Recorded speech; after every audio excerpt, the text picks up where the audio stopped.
திருநெல்வேலியில் சாதி மறுப்பு திருமணம் அரங்கேறியது.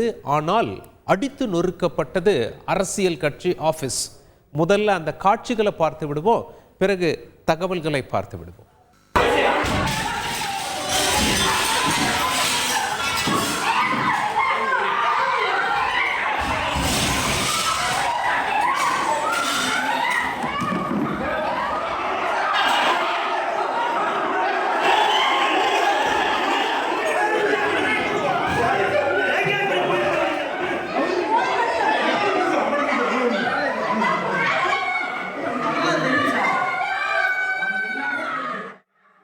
முதல்ல இவங்க இருவருக்கும் காதல் மலர்ந்தது. பெண் வீட்டார் எதிர்ப்பு தெரிவித்த காரணத்தினால் வீட்டை விட்டு வெளியேறி காதலர்கள் திருமணம் செய்து கொண்டார்கள். பெண் வீட்டில் என்ன பண்ணியிருக்காங்க, பெண்ணுடைய தந்தை பெண்ணை காணவில்லை என்று போலீசில் புகார் அளித்திருக்கிறார்கள். பிறகு அவர்களுக்கு தெரிய வந்திருக்கிறது, மார்க்சிஸ்ட் கம்யூனிஸ்ட் கட்சி அலுவலகத்தில் சாதி மறுப்பு திருமணம் இருவரும் செய்து கொண்டார்கள் என இருவரும் வெவ்வேறு சமூகத்தை சேர்ந்தவர்கள்.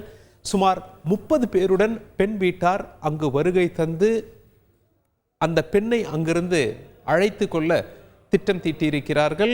ஒரு சாதியின் இளைஞரணி அமைப்பு செயலாளரும் உடன் வந்திருக்கிறார். பிறகு என்ன நடந்தது அப்படின்னா, மார்க்சிஸ்ட் அலுவலகம் சூறையாடப்பட்டது. அந்த காட்சிகளை தான் முதல்ல பார்த்தோம். மீண்டும் அந்த சூறையாடப்பட்ட காட்சிகளை பார்த்து விடுவோம்.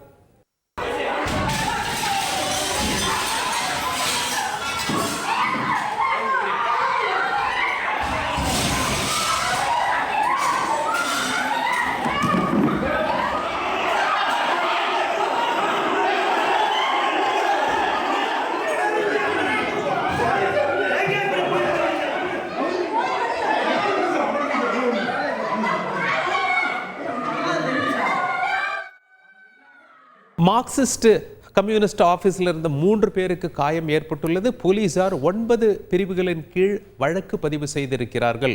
சூறையாடுவது, அத்துமீறி கும்பலாக நுழைவது, மிரட்டல் விடுப்பது, பெண்களை தவறான வார்த்தையில் பேசுவது உள்ளிட்ட 9 பிரிவுகளில் வழக்கு போட்ட போலீசார் 13 பேரை கைது செய்திருக்கிறார்கள். யார் யாரை கைது செய்திருக்கிறார்கள்?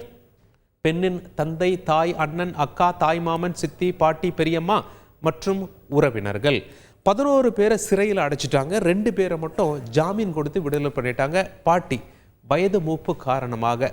இந்த பெண்ணுடைய அக்காவிற்கு கை குழந்தை இருக்கும் காரணத்தினால் அவருக்கும் ஜாமீன் அளிக்கப்பட்டிருக்கிறது.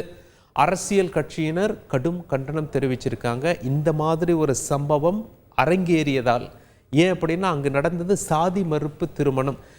அங்கே பெண் வீட்டார் வந்து அடித்து சூறையாடி இருப்பது அரசியல் கட்சியினரிடம் கடும் கண்டனத்தை பெற்றுள்ளது.